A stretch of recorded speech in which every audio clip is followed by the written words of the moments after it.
Hello, everyone, and welcome to this episode of Pod Save Chocolate. My name is Clay Gordon. I'm your host today, and today's discussion is going to be around the EU deforestation regulations, the EUDR, the CSDDD, the Corporate Sustainability Due Diligence Directive, the CSRD, the Corporate Sustainability. If I have to say sustainability 1,000 times, I'm going to be in trouble.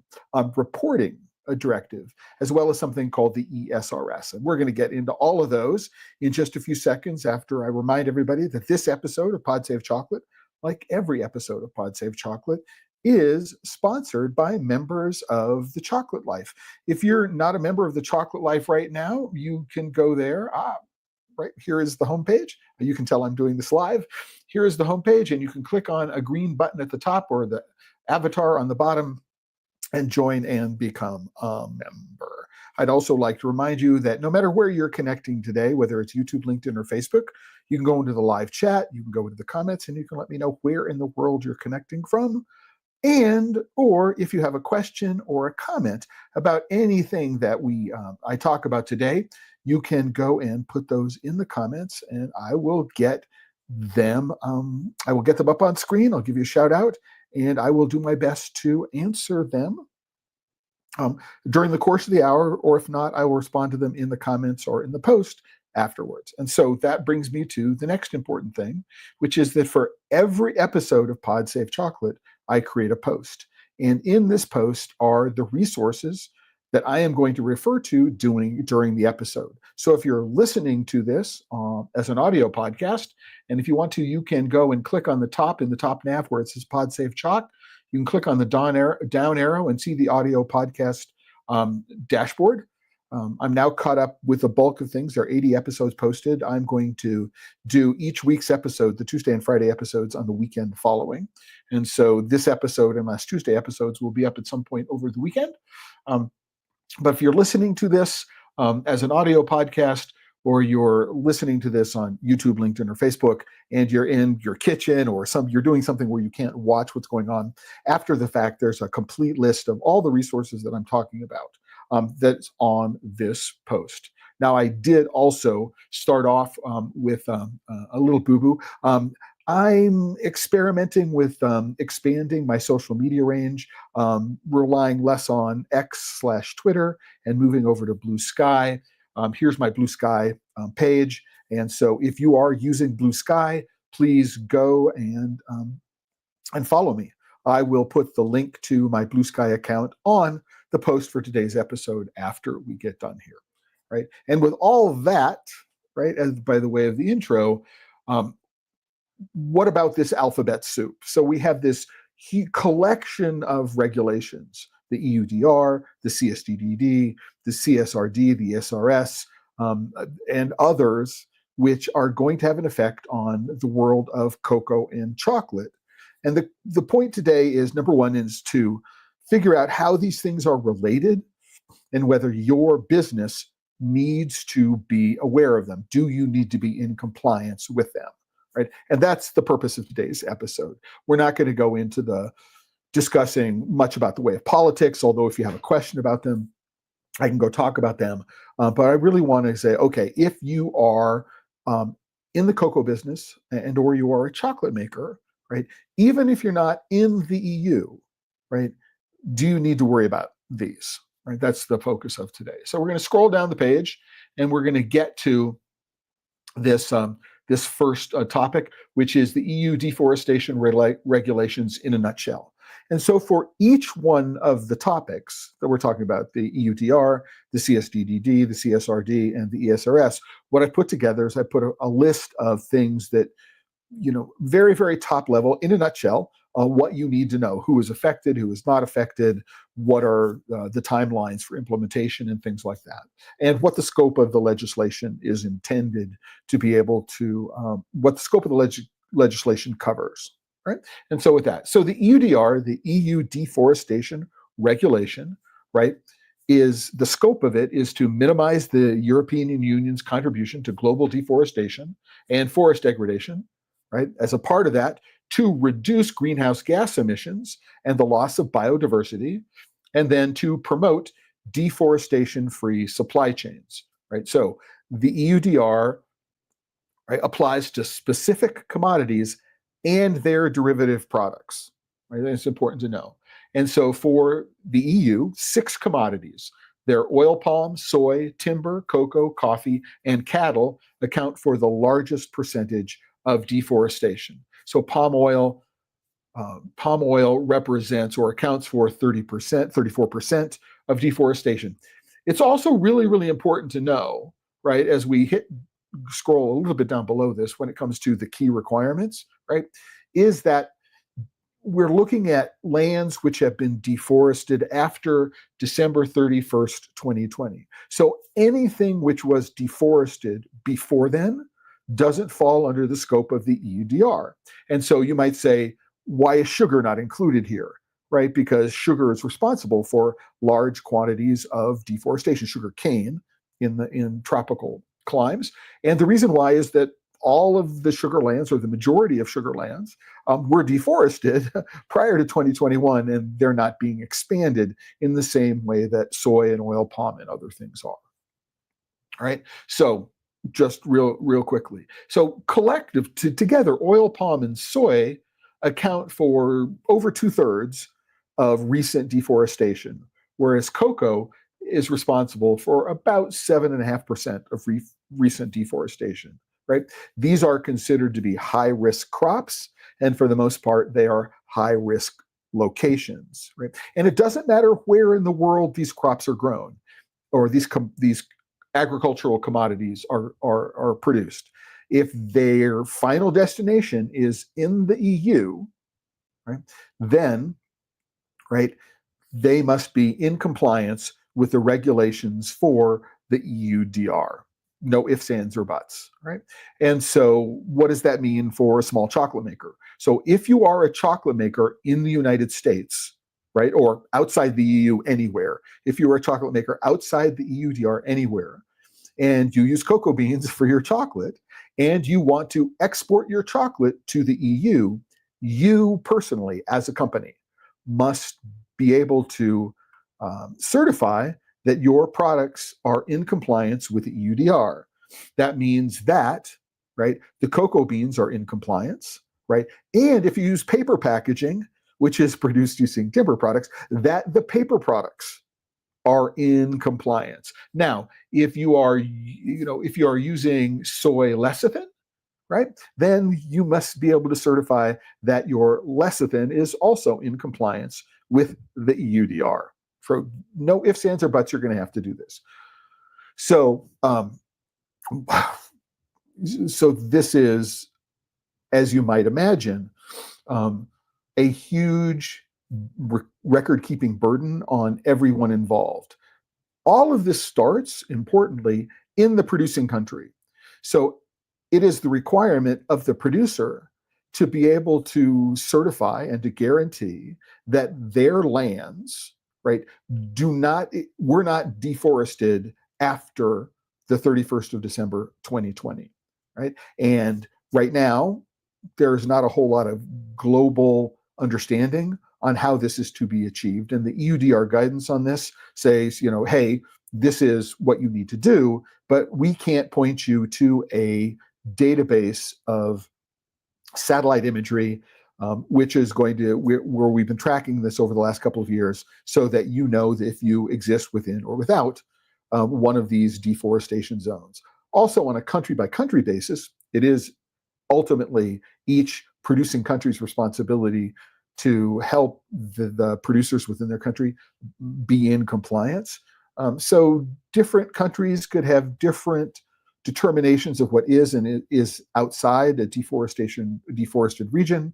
And then there's also the question of protected land. So is this cocoa grown in a national park, for example, right? And so it is a very, very complex and complicated process to certify compliance with the EUDR on the ground.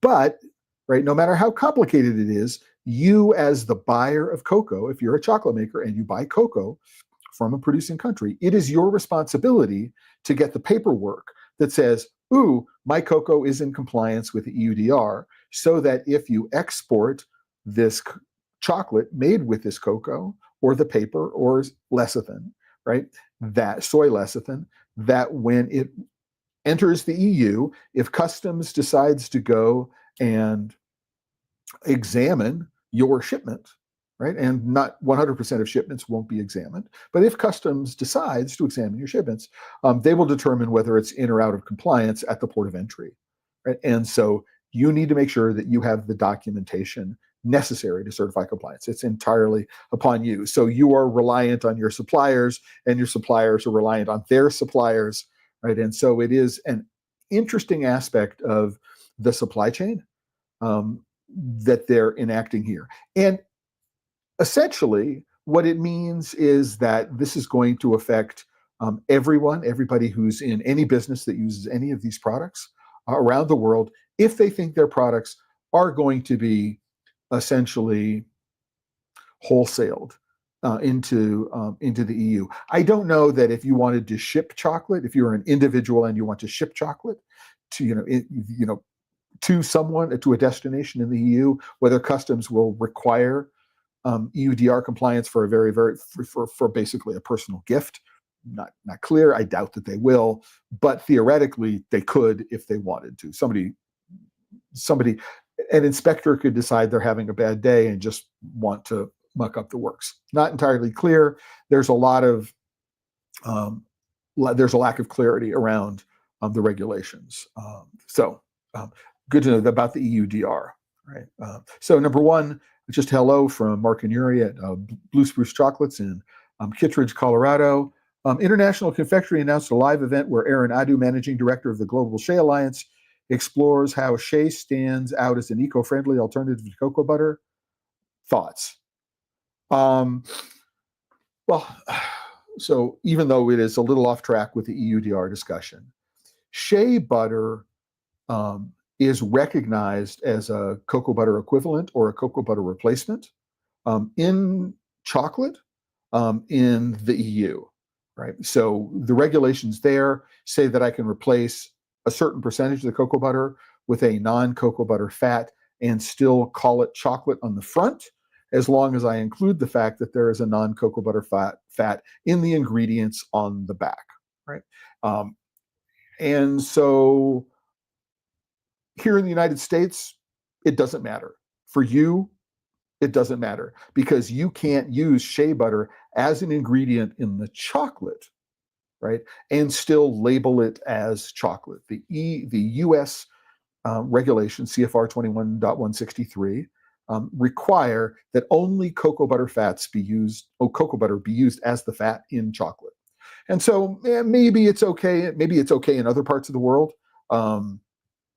Unless you chemically alter the shea butter so that its melting characteristic matches the melting profile of cocoa butter, and it's not identical. I don't recall exactly how close it is. You're going to end up with a product which doesn't melt in the mouth the same way as chocolate does if you start adding, up to the limit, up to the 10%. I believe it's 10% of the cocoa butter fats. So eco-friendly, maybe. It's like, but there are a lot of other confections that use fat, right? And so maybe it's an alternative, right, in those confections and certainly in bakery products, but there aren't a whole lot of non-chocolate confections that use cocoa butter. And so the position doesn't make a whole lot of sense for me, and it doesn't make sense here in the United States. I hope that answers your questions. The point is that raising cocoa can be eco-friendly. And so specifically, what I would like to know about shea as opposed to cocoa butter are, for example, how much water does it take to produce a kilogram of shea butter, right? Because it actually takes a lot of water to produce a kilogram of cocoa butter. So there are aspects of that. What are the post-harvest processes? What are the impact of post-harvest processes? And there are lots of things which go into a determination of quote unquote eco-friendly. This particular managing director of the Global Shea Alliance has an incentive to be able to put the best feet forward, the best face forward for his proposition. I am not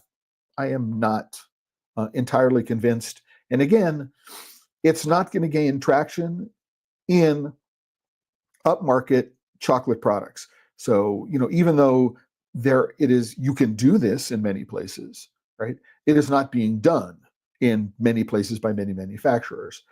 If you were talking about cheap candy or cheap chocolate candy, so candy bars for which there is a thin layer of chocolate covering them, so it's really not about the chocolate, it's about what the centers are, then I can see it working, but not in the United States.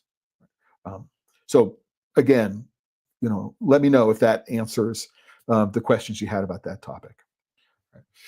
So going back to the EUDR, so the top line is if you as a chocolate maker outside the United States, or outside the EU, outside the EU, if you are using cocoa in a product, you're using coffee in a product, you're using timber in a product, so paper products, because it is the specific commodities and derivative products, right? So if you were doing a beef jerky product, you would need to make sure that the beef that the jerky was made from are in fact EUDR compliant, right? If you were using bacon, not so much. You don't need to worry about it, right? But and again, the point being, these products are for commercial export into the EU. Then you need to make sure that your products are the ingredients that you purchase are in fact EUDR compliant. And it is your responsibility to speak to your suppliers and ensure that your suppliers are providing you with the documentation necessary to prove EUDR compliance. And again, if you're in the United States, we have the Food Safety Modernization Act, we have the Foreign Supplier Verification Program. These are two acronyms which are in the United States you need to know about. And so that you probably want to be able to be doing these things as a part of your food safety regimen anyway. You want to know where your ingredients coming from. So asking your suppliers, hey, you're already providing me with all of this documentation. Please, the next time we get a shipment, please provide the EUDR compliance documentation that I'm looking for. So, right, you should do that. It's also important to know that right now, even though the timeline for this, right? So even though the timeline for this, everything was supposed to go into effect on December 30th of 2024. So like 6 weeks from now, there is a proposed extension of 1 year, right? So I believe that the EU is going to grant this 1 year extension. One of the challenges associated with is there are already efforts to see about watering down the regulations to make them less onerous. So we'll see if in the course of the next year, should the extension be granted, whether or not the legislation a year from now is identical to the legislation that has been already passed. So it entered into force June 29th, 2023. So people had about 18 months for them to come into compliance. It wasn't until late last year, so the end of 2023, 6 months after it went into force, that there was any clarity at all around some really, really key issues. And so the whole thing has been very, very difficult for a lot of for a lot of companies to understand what they actually need to do to be in compliance. And when a shipment arrives in the EU, who is going to be doing the inspection? How are the inspections going to be done? Are some countries going to be inspected more often than other countries because they represent higher risk countries? There are so lots of questions which needed to be addressed and still need to be addressed, which is one of the reasons why this 1-year extension was asked for. Anyway, so we'll get there. So it's important that member states have to designate competent authorities within their country, within their state, to enforce these things. So, so the member state, so speaking of the Netherlands as a state, which is a port where there's a lot of cocoa which is imported, they're going to have to figure out their own regulatory regime for who is a competent authority to be able to to enforce the EUDR. The people in Belgium, the Port of Antwerp, for example, is going to need to have someone else. If there are so there are ports in France, perhaps Le Havre, cocoa beans might come into Le Havre. There's a lot of scope for uncertainty, and that different ports might actually enforce the regulations slightly differently because each country manages its own competent authority. But here's the interesting component. Being out of compliance, penalties can include up to 4% of total EU turnover, right? I believe that's, if you're a big company, let's say, I'm just picking this out, if you're a Barry Callebaut, which has roughly, I think, 6.5 billion turnover, well, not all of that is in the EU. I think that might be global turnover. 4% of EU turnover. So let's say that a third of it is in the EU, 2 billion. So 4% of 2 billion as a fine. Confiscation of all the products at the port, right? And exclusion from public procurement. I believe that means if they have a contract with the government to do anything, right? So they're providing chocolates for the military, for MREs, for example, and they would no longer be allowed to do so. And not just in their country, corporately, Barry Callebaut is domiciled in Switzerland. That's interesting, right? Are they outside the Schengen area, and how is Switzerland? Are they? Maybe they're not in the EU for these. So it's a bad example. It's complicated. All right, it's really, but their factory in Belgium, their big factory is in Belgium, which is in the EU. So even though corporately they're in Switzerland, which may not be in the Schengen area, you get where I'm coming from. It's going to be interesting. Anyway, so what do companies have to do? They need to establish robust due diligence systems. They need to, lock down their supply chains, especially being able to say, okay, I know the product originated outside an area which has not been deforested out after December 31st, 2020, and is not in a protected zone. I need to establish that. So how does the company go and establish that, right? How do they know, for example, that I don't have a cocoa farmer which is buying in cocoa that was produced in a national park? This happens in Nigeria, it happens in Ghana, it happens in a lot of places, that this is where the cocoa is grown and that it is brought outside the forest to sell it.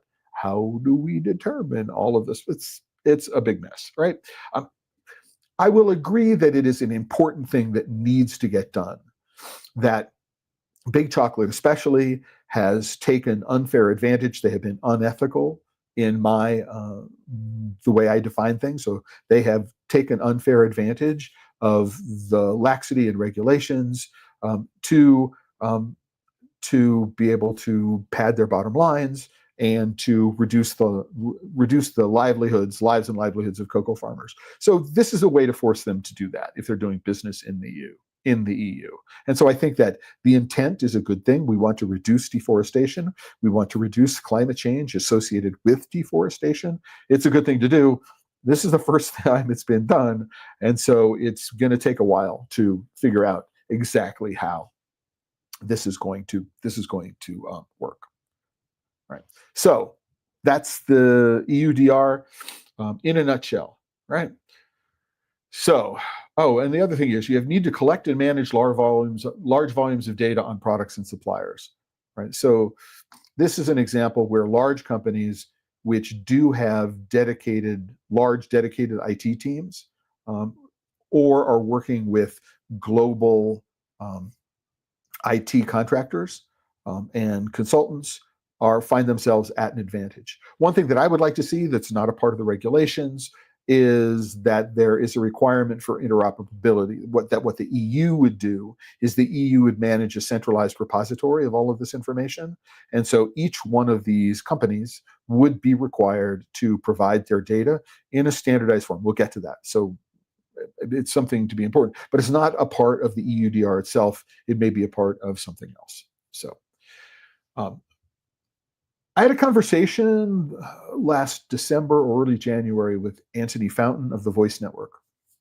And I said, why isn't sugar covered? And he told me why sugar isn't covered. And he says, it seems like there are lots of other things which need to be talked about. And one of them might be illegal labor in the cocoa supply chain. And what Anthony told me is that the EUDR is focused solely on deforestation. It is the only thing that is within the purview, the permit, the remit of that regulation. It's only on deforestation. And I understand that, because the moment you take a concept and you start conflating other concepts on top of it, you end up with lots of places where people can pick it apart saying, I don't agree with this, I don't agree with this. And so why are we adding this into this regulation? It doesn't seem to make sense. And so the Corporate Sustainability Due Diligence Directive, right? So establishes the legal requirements, this is what here, for companies to conduct due diligence on human rights and environmental impact throughout their operations. And so it is the CSDDD that requires that companies that do business in the EU and are domiciled in the EU pay attention to human rights issues, right? So it's not within the EUDR, right? It's not within the EUDR, and other environmental issues not related to deforestation are within the CSDDD, right? The Corporate Sustainability Due Diligence Directive. So here's what you need to know, right? It applies to companies that are domiciled in the EU, right, with over 1,000 employees and $450 million in global turnover, right? For non-EU companies, right, they need to have turnover in the EU, which is, comparable or similar. So, the EU is maybe 40% of the global market when it comes to chocolate. And so we'd say, if you have to do 450 million global turnover, we'll look for you. Are you doing more than 40% of 450 million turnover in the EU, right? And if you're not, this doesn't apply with you. The CSDDD probably doesn't apply to you. However, smaller companies, and it doesn't determine the lower bound. So they do say small and medium enterprises. And so we need to figure out what the EU determines is a smaller company. So smaller companies in high-risk sectors like textiles and agriculture. And so it is theoretically possible that even though you don't fit into this definition of 1,000 employees and 450 million in global turnover, you might be subject to the CSDDD, depending upon what the EU determines as a small company in a high-risk sector like agriculture. And I don't think the guidance on this is clear. At least I couldn't find anything that says, here is what's going on. What I do know is that if you are a non-EU company, so you're domiciled in the United States or Canada or Brazil or Japan or China, that the lower bound for this is going to be lower than if you are based in the EU. So companies subject to the CSDDD must integrate due diligence into their corporate policies and management systems, right? So you got to make sure it's part of all of your documentation. And if you have an ERP, an enterprise resource planning system that runs your company, you need to integrate these things into those systems. You need to identify and assess human rights and environmental impact, right? You need to prevent, mitigate, and address negative impacts. Establish compliance. I'm going to have to, establish complaint. I thought I read this as compliance. Establish complaint mechanism. So if anybody wants to say, I don't think you're doing a good job, you need to have an open mechanism where people can say, I want to report something that's wrong. And you need to monitor the effectiveness of these measures and publicly communicate about your efforts. So large companies are also required to adopt plans to ensure their business strategies align with limiting global warming to 1.5 degrees centigrade and aligned with the Paris Accords. So one thing that is not necessarily obvious here, right, is that there is, again, a sort of related reporting requirement. So let's say that, for example, I am a company like Tony's ChocolateLife, right?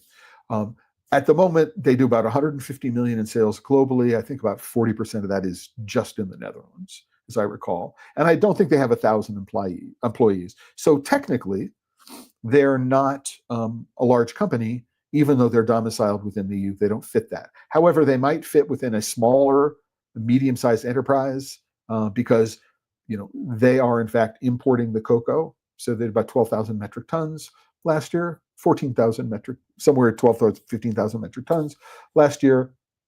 And so they may be subject to these rules, even though they don't meet the sort of lower threshold of the upper bound for this, right?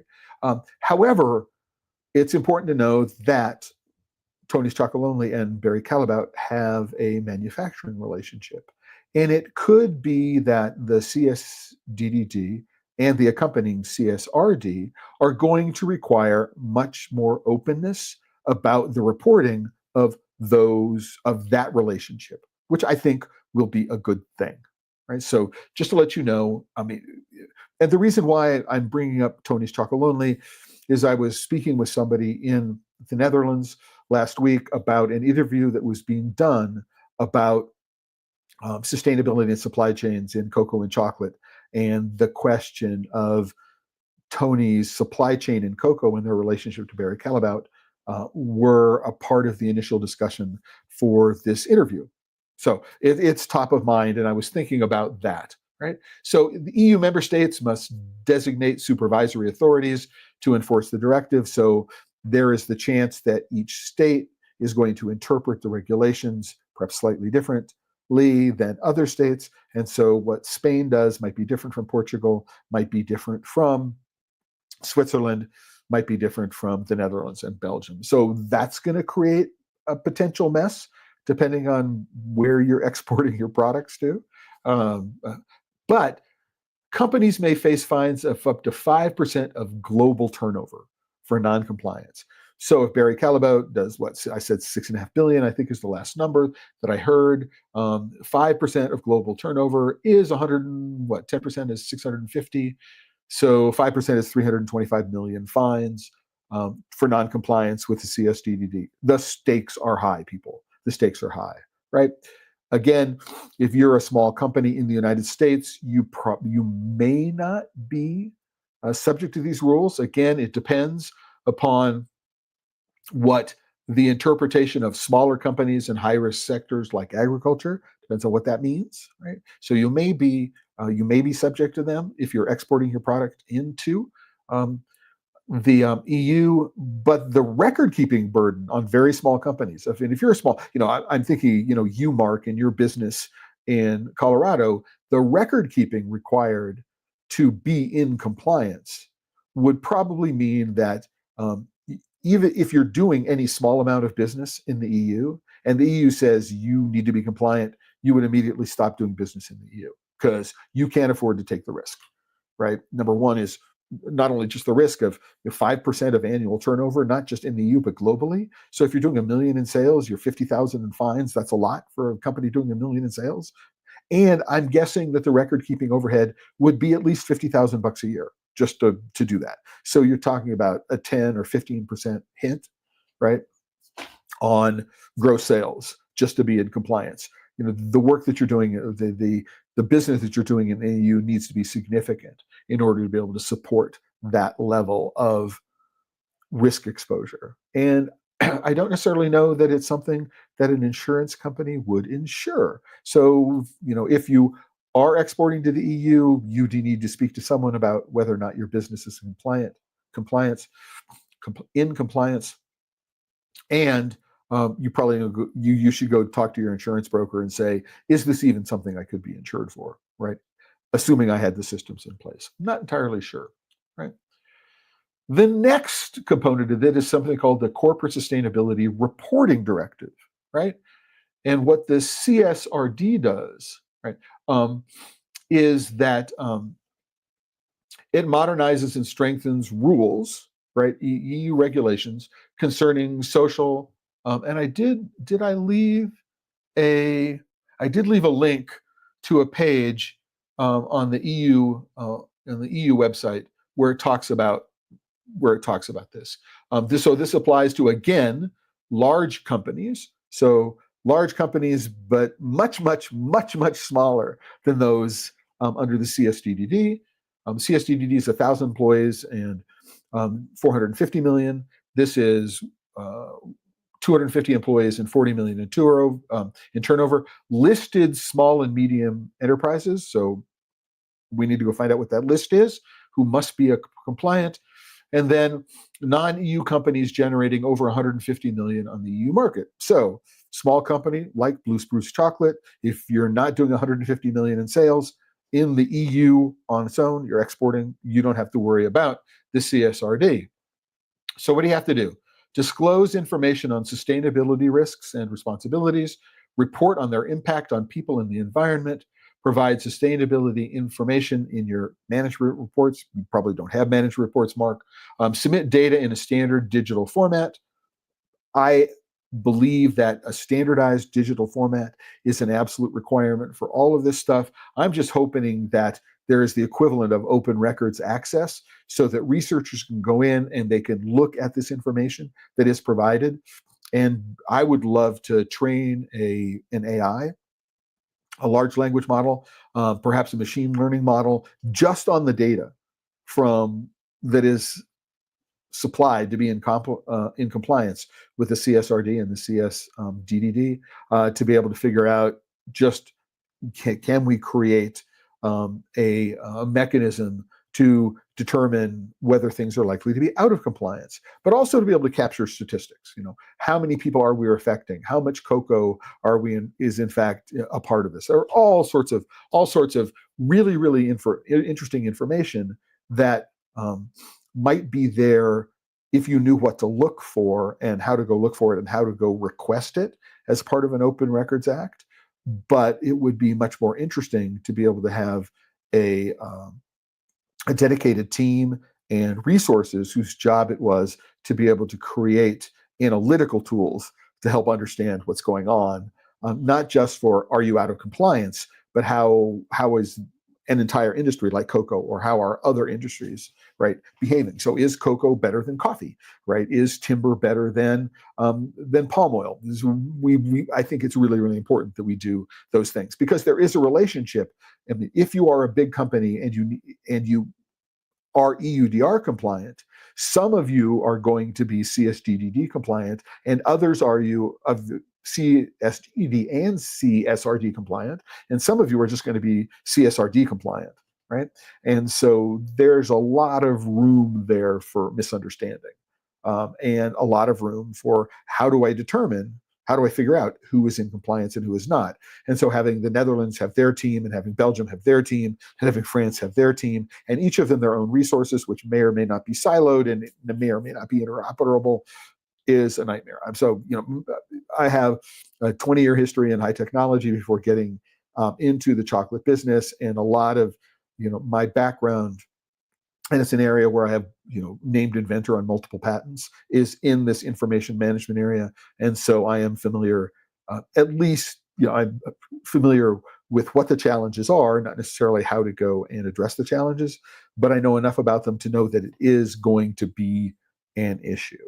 Right, so I want to do that. Anyway, and yay, you need to submit your data in a standardized digital format and have the data reported, assured by a third party. So you need an independent auditor, right, in order to do this. What I would want to do is I would want to make sure that this independent auditor, I like the idea of somebody who has a fiduciary responsibility, which is an outside accounting firm.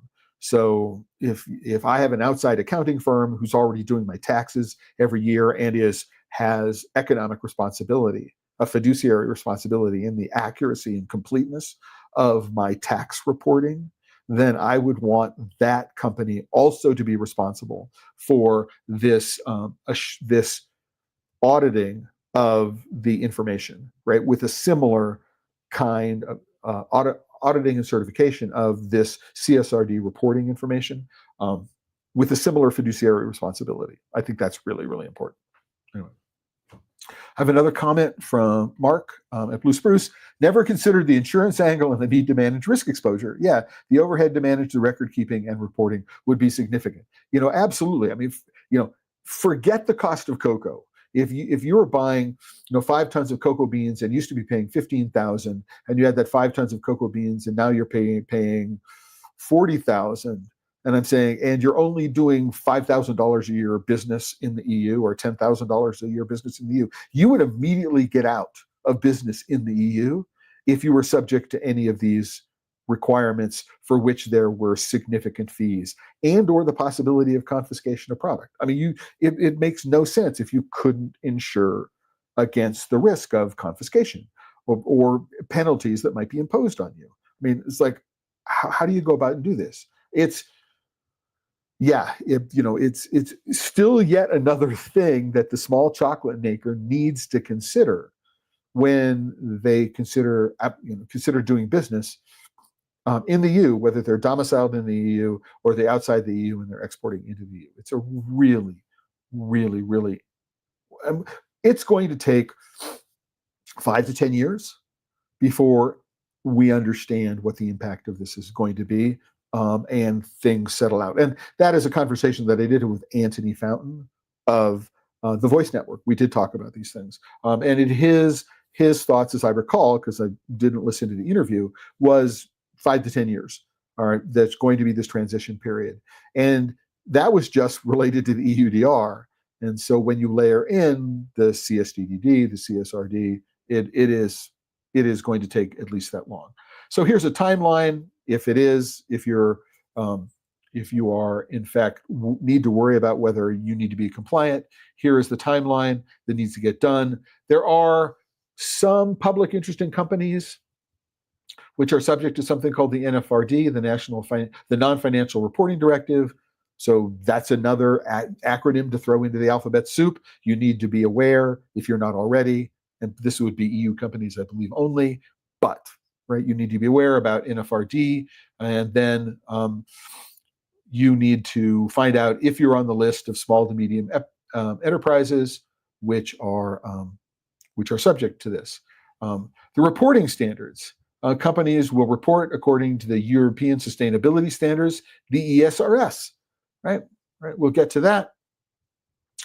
There's a link here to, again, a post on the europa.ec website where you can find out a little bit of information about that.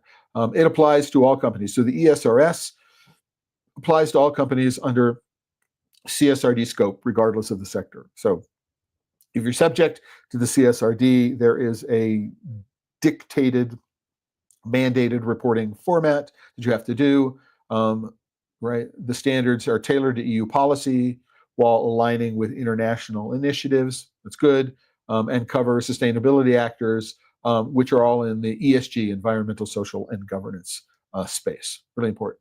So there's a simple table on the page which highlights some key differences between the CSDDD and the CSRDD. The CSRD, what their primary focus is, the obligations, the scope, implementation timeline, and whether the sector is likely to be required to be compliant with these. So it's just a quick, this is not 100%, but it's a real quick sieve to understand, hey, does my business need to be aware of either the CSDDD and the CSRD? Very, very quick. So we can do that. Finally, the ESRS, the European Sustainability Reporting Standards. And this is something that wasn't in my original scope when I was thinking about this episode, right? But the ESRS, right, its primary goal is to standardize and improve corporate sustainability reporting across the EU. I am in complete agreement with this objective, right? And it is something that I've been advocating that the cocoa and chocolate industry strive towards. So if we have sustainability reports, what we want to do is we want to make sure that we are in fact reporting about the same things in the same way, using the same language, using the same metrics, right? To be able to ensure that what company A is reporting is the same as company B is reporting and the same as company C is reporting. And if you want to know just how challenging this can be, right, I will go put links to the post for today afterwards, is go take a look, for example, at Dandelion's, what they call their supplier report, I forget the exact name, and then you look at Uncommon's report, and then you look at Tony's report, right? And you look at the three of them, they all ostensibly are reporting about the same thing, right? How does product get from point A to point B, and what impact are we having, right, locally on cocoa farms? They're all, but they all use different metrics, right? They're all point to different things. They all report about the same thing in different ways, and making it next to impossible to be able to compare the performance of a small company like Dandelion, a chocolate maker like Dandelion, right? A cocoa bean broker, trader like Uncommon, right? And a companies like Tony's Chocolonely, which imports cocoa beans, right? But has another company, Barry Callebaut, manufacture the chocolate for them, and they deposit and wrap and then sell the bars. It's impossible to understand, what impact they're having on the ground in their cocoa operations, right? And I think, although it's not implicit here, I think it has to be explicit in these regulations that FLO, the Fair Trade Labeling Organization, is domiciled. It's headquartered in Bonn in Germany, I believe. Rainforest Alliance, I don't think is headquartered in the EU, but obviously a lot of their product is sent to the EU. That the big NGOs which are involved in this place, the big certification organizations, should also be held to the ESRS standards. They have to report about this stuff in the same way, using the same metrics, so it is possible to compare apples to apples, cocoa beans to cocoa beans. And even though, cocoa, Theobroma cacao is close to Theobroma grandiflorum is close to Theobroma bicolor, there are enough differences that you can't report about them in exactly the same way. We need to have this cross-sector, right, harmonization of how reporting is going to get done, right? So make sustainability reporting more accurate, more consistent, and importantly, as I've just been talking about, comparable. Right? If you can't compare what Tony's is doing with what anybody else is doing, their quote unquote fair report, how can we possibly know if their fair, what they're saying is fair, is any better from what anybody else is saying is fair, right? Or is sustainable? We can't. It just requires an insane amount of subject matter expertise and computation, and which, on very small data sets, right? So I've got 10 Tony's reports. I don't know how many Uncommon reports I have. I don't know how many sourcing reports that Dandelion has done. I mean, these are very, very small data sets, and trying to make sense of them is really, really, really, really challenging. And so having them all be forced to report about the same things in the same ways would make it easier to make direct comparisons. So I think it's really important, right? So the other important thing is, again, just like, oh my gosh, absolutely, is this has the possibility of reducing corporate greenwashing claims. So I look at Tony's Fair report, I look at what they say is fair, and they're affecting, they have, I think, 9 cooperatives that they buy from in Cote d'Ivoire and Ghana. They have roughly 12,000 farming families, which means using the average number of people in a family in that part of the world, they're affecting somewhere between maybe 60, 70,000 people in that 12,000 farming families, but they're buying less than 1 metric ton per farming family, right? And so how much actual impact are they making? They're using the International Cocoa Initiative, CLMRS, the Child Labor Monitoring and Remediation System, and Rainforest Alliance, or FLO, are in fact the primary mediators of all of the work that it has done on the ground. And then Tony's is just reporting on all of those things, right? What does the CLMRS say about the people in the cooperatives that we're doing them? So it's really, really important, right, that when we look at this, again, if we get all the data into one data repository and we can start doing some really, really good analytical tools, what we can do is we can say, these people are not delivering the value that they say they're delivering. And I think this is especially important for Rainforest Alliance and FLO. Are they in fact delivering at the farm level to the individual farmer the benefits that they say that they're delivering? Right? Really, really important. And so corporate greenwashing, and this is also NGO greenwashing and whitewashing, really, really important for this to get done. Right? What do you want to do? I look at this and I'm saying, provide clarity for investors and consumers and other stakeholders.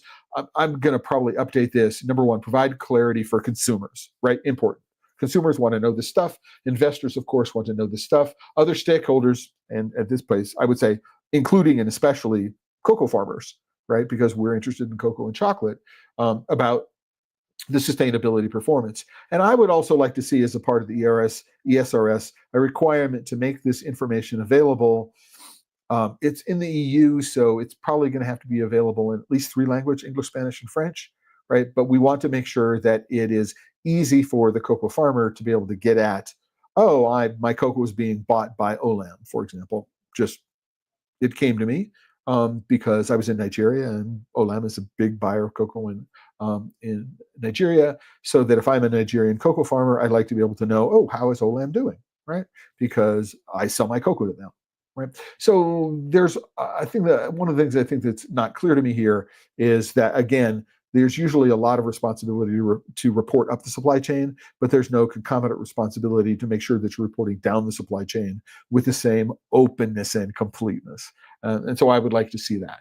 Right. So the ESRS was developed by the European Financial Reporting Advisory Group, was adopted by the EU, the EC, the European Commission in 2023. And it applies to companies that are covered by the CSRD. And so part of the ESRS, again, as I said, I'd like to make sure that any NGO which is domiciled, right, or is involved in certifying products which are sold into the EU are among the listed companies that need to be in compliance with the ESRS. I just think it's really, really important. So there are 12 sections. There's a highlight of what those sections are. There's, what the requirements are. And really, really importantly is that there is something called the IXBRL. The IXBRL is a subset of XML.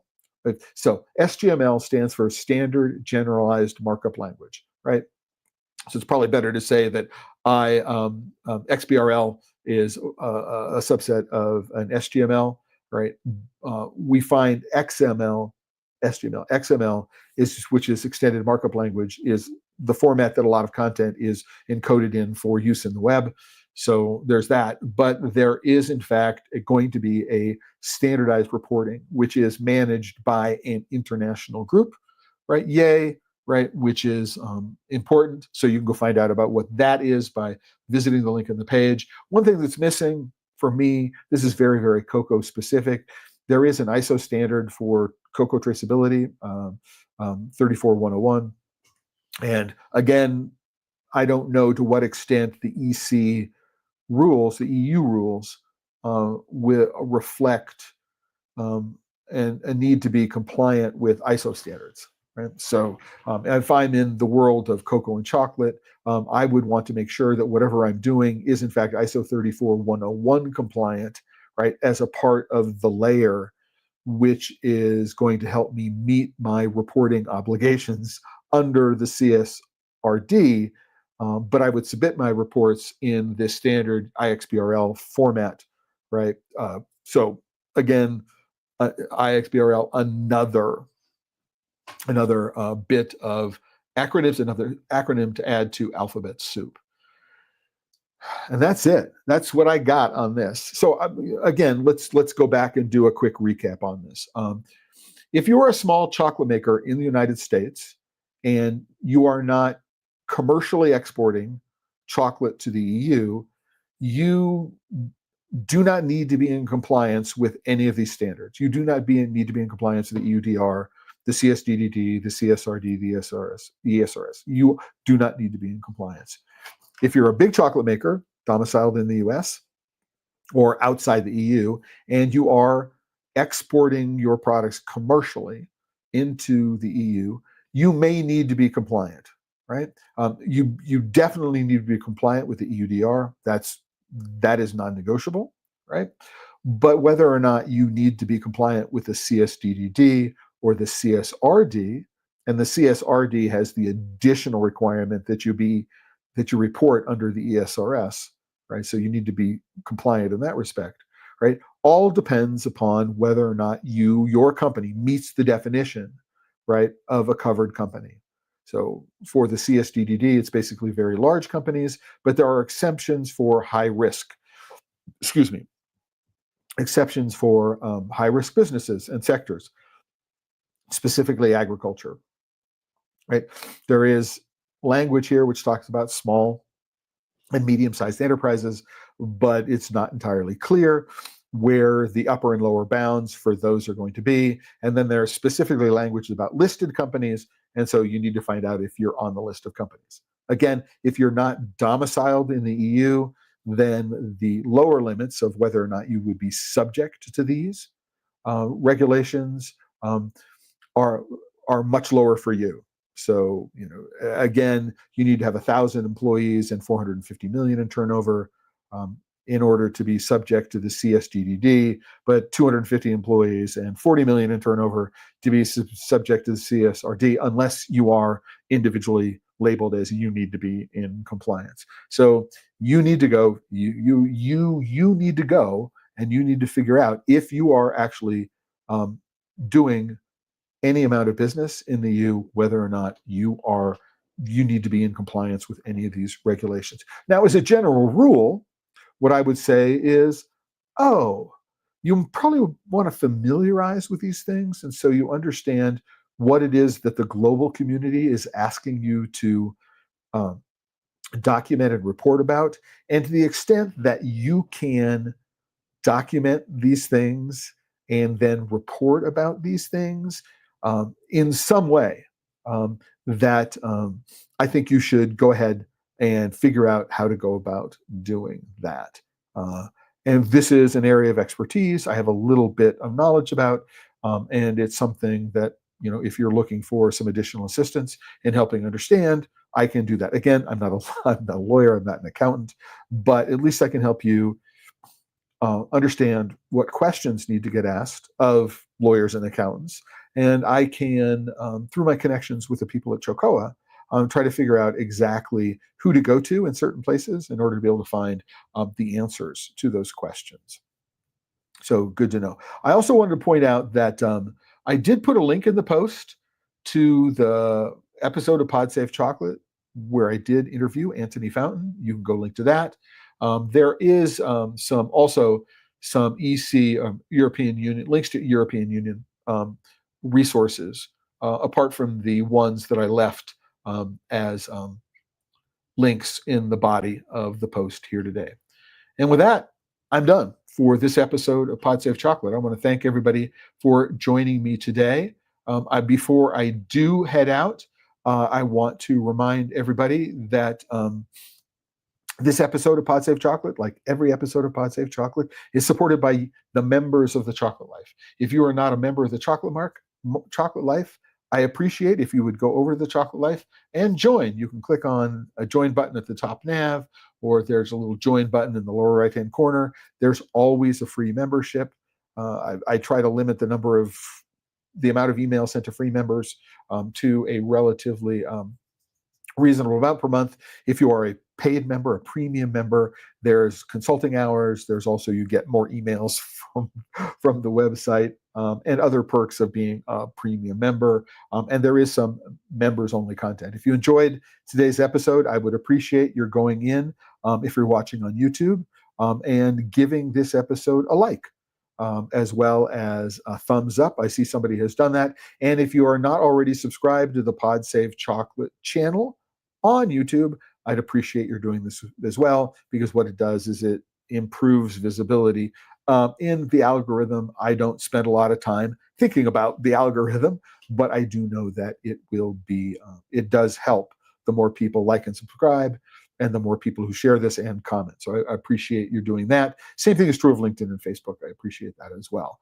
Before I end the stream, what I do want to do is, I want to do a quick shout out to Juan. thank you. I hope you enjoyed. Thank you for being a part of this today. And to say, I am going to be gone for much of the next 2 weeks. So I'm leaving this coming Tuesday morning for Rushville, Indiana, where I will be participating in the first Midwest Craft Chocolate Festival. And then I am going to be visiting family for Thanksgiving.